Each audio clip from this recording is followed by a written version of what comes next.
পাকা তালের সিজন প্রায় শেষের দিকে। পাকা তাল দিয়ে তো আপনারা অনেক রকম রেসিপি তৈরি করে খেয়েছেন। একবার পাকা তাল দিয়ে এই রেসিপিটি তৈরি করে দেখুন। দেখতে যেমন লোভনীয়, খেতেও অসাধারণ টেস্টফুল। ছোট থেকে বড় সকলেই পছন্দ করবে এই পাকা তালের রেসিপিটি। নমস্কার বন্ধুরা, আরেকটি নতুন ভিডিওর সাথে আপনাদের সকলকে স্বাগত জানাই আমার এই ছোট্ট ইউটিউব চ্যানেলে। ভিডিওটির প্রথম থেকে শেষ পর্যন্ত বন্ধুরা আপনারা জুড়ে থাকুন, আপনারা দেখতে থাকুন। আশা করি আপনাদের খুব ভালো লাগবে। তাহলে বন্ধুরা চলুন দেখে নেওয়া যাক কিভাবে এই পাকা তালের রেসিপিটি তৈরি করতে হয়।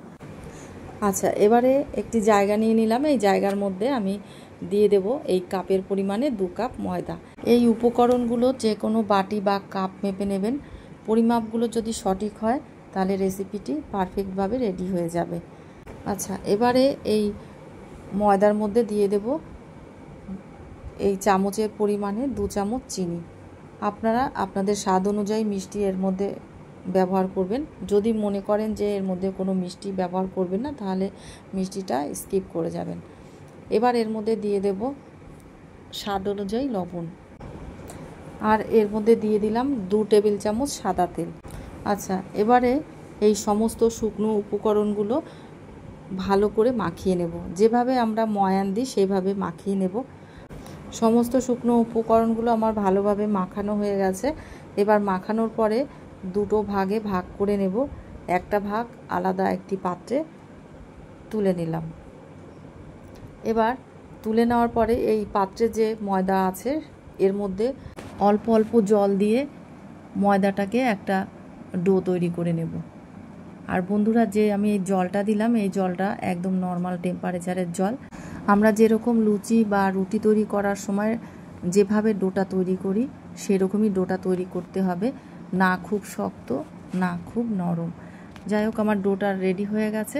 এইদিকে আমি বাকি যে ময়দাটা আছে সেটা অল্প অল্প এর মধ্যে তাল দিয়ে ডোটাকে মাখিয়ে নিতে হবে।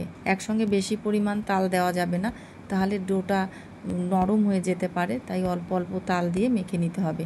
আর এই যে তালটা দিলাম এই তালটা আমি আগে থেকে জাল করে রেখেছিলাম।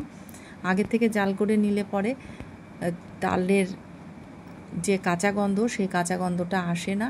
আর যে রেসিপি তৈরি করে নেওয়া মানে তৈরি করা হোক না কেন সেই রেসিপির টেস্ট দ্বিগুণ হয়। আপনারাও যে রেসিপি তৈরি করবেন তালটা আগে থেকে জাল করে নেবেন। আচ্ছা, এবারে আমার 2 ডোই রেডি হয়ে গেছে।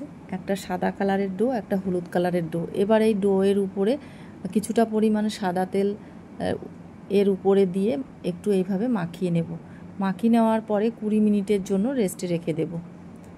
20 মিনিট পরে আবার ফিরে এলাম। একটু ডোটা আবার একটু ভালো করে মাখিয়ে নেব। মাখিয়ে নেওয়ার পরে বন্ধুরা, এই প্রত্যেকটা ডোয়ের থেকে এইখানে 3টে করে লেচি আমি কেটে নিয়েছি। সাদা কালারের ডো থেকেও 3টে আর হলুদ কালারের ডো থেকেও 3টে লেচি কেটেছি।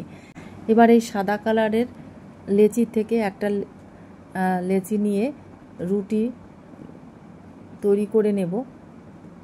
তৈরি করার পরে এই সাদাটা যখন একটা রুটি তৈরি হয়ে যাবে, এরপরে একটা হলুদ কালারের রুটি তৈরি করে নেব। হলুদ কালারের রুটিটা যখন রেডি হয়ে যাবে তখন প্রথমে দেব সাদা কালারের রুটি, পরে হলুদ কালারের রুটি।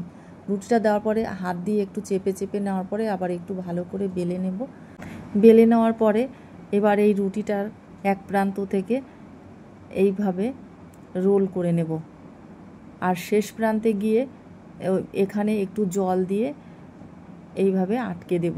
আটকে দেওয়ার পরে আবার একটু এরকম রোল করে নিলাম। নেওয়ার পরে আপনাদের মাপ অনুযায়ী আপনারা সেই শেপে কেটে নেবেন। আমি আমার একটা মাপ অনুযায়ী আমি একই মাপে সমস্তটা কেটে নিলাম। কেটে নেওয়ার পরে দেখুন বন্ধুরা কীরকম ডিজাইন একটা চলে এসছে। ডিজাইনটা ভালোই লাগছে। এইবার আগে তো আমি 2টো রুটি দিয়ে করেছি, এবার আমি 3টে কালারের করব। মাঝখানে সাদা দেব আর 2 দিকে হলুদ দেওয়ার পরে 3টে রুটি আগে থেকে তৈরি করে নিয়েছিলাম। তারপরে কিভাবে করলাম আপনারা তো দেখতেই পাচ্ছেন। এবার আমি রোল করে নিলাম 3টে রুটিকে। রোল করে নেওয়ার পরে এবার একটা সাইজ অনুযায়ী আমি এইভাবে কেটে নিলাম।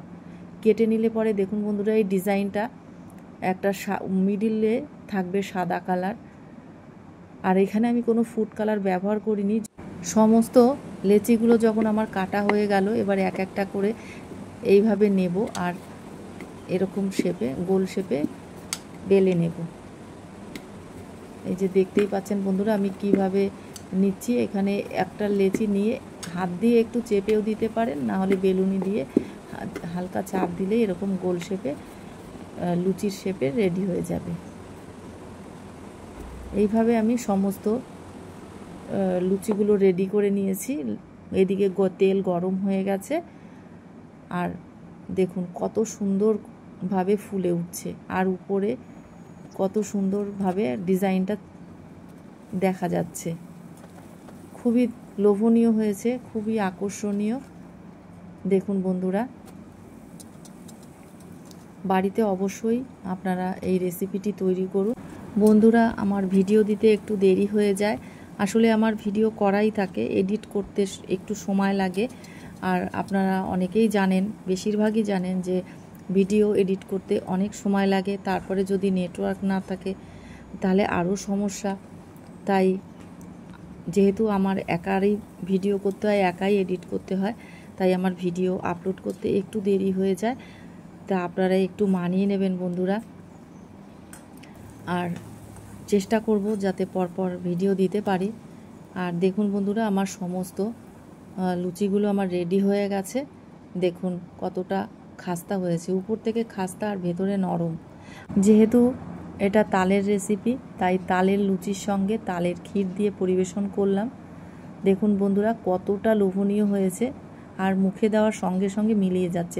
তালের ক্ষীরের সঙ্গে তালের লুচি একেবারে জমে গেছে, অসম্ভব মজাদার, টেস্টফুল। বাড়িতে অবশ্যই তৈরি করুন, নিজে খান, পরিবারের সকলকে খাওয়ান, আর এর স্বাদ উপভোগ করুন। তাহলে বন্ধুরা এ পর্যন্তই, নেক্সট ভিডিওতে আবার দেখা হবে। আপনারা খুব ভালো থাকুন, সুস্থ থাকুন, সাবধানে থাকুন।